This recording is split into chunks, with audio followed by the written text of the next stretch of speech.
Alrighty, the current condition of the Toyota is not as bleak as a year ago.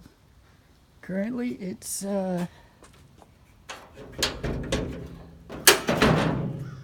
getting a new 22R from 22RE Performance. As you see, I don't have the carburetor on, upper radiator hose, lower radiator hose on.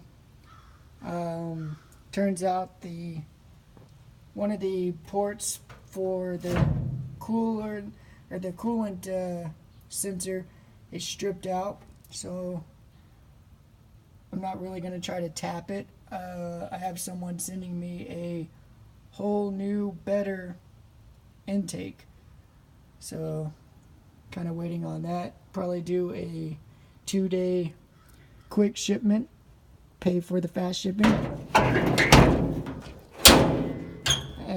As you see, the hood is not actually bolted down at the moment. Going down the side here, we'll check out the inside. So the inside upgrades were this. I used to have the controls for the heater somewhere down here. Forgot, I think it was like right here or something. And I found this radio bezel. Let me get inside. Found this radio bezel at a junkyard. It doesn't really match because that's gray and that's wood grain, but it does have the little cubby hole. And these things are really expensive on eBay. It's like $150, or I've seen them go for like close to $200 on eBay. I got this for like $5 at the junkyard. So anyway, I put the heater controls here on it, kind of in place of the stock heater controls, heater AC, whatever. This truck doesn't have AC. I don't think it ever did from the factory. So that's where those are now. Still have the ashtray that I don't really smoke, so I think it has like some change in it. Oh, and then the floors. The floors are still rusty on the passenger side. I used to have this tar stuff inside, kind of sound deadening, and actually you can see it right here. It's this black stuff. It was sound deadening / insulating, and it was a really bad idea because the old windshield frames or frame right here would leak down when it rained, and water would puddle up and just sit. And as you see, right there is a rust hole that I have yet to address. The most important part was the driver's side floor. As you can see, it's not the greatest job. I'm not a professional welder, but I did patch this part all the way across here. This still needs to be fixed. Oops, right there. Still needs to be fixed. And on the side there, but whatever. And I currently don't have a gas pedal, but I bought this one. So this is a gas pedal, and it was advertised for like a 1930s or 40s Ford, and I'm just gonna put it on because it should work out. Let's see, kind of bolted somewhere,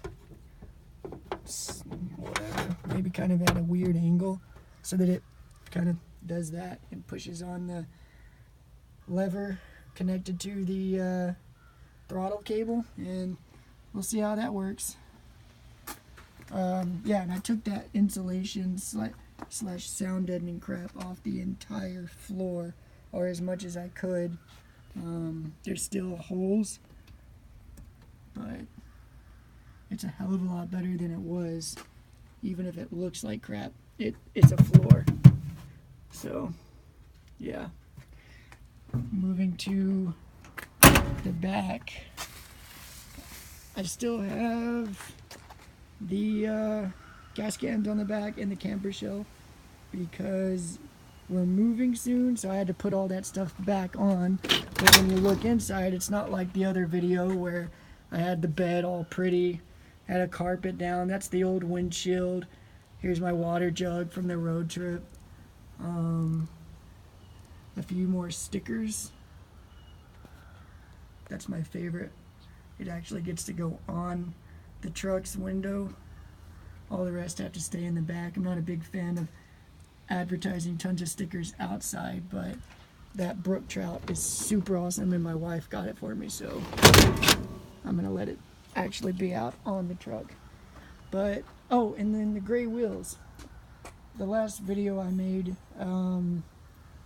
was probably like 2.5, 3 years ago, and it had white wheels that were kind of dingy, kind of rusty.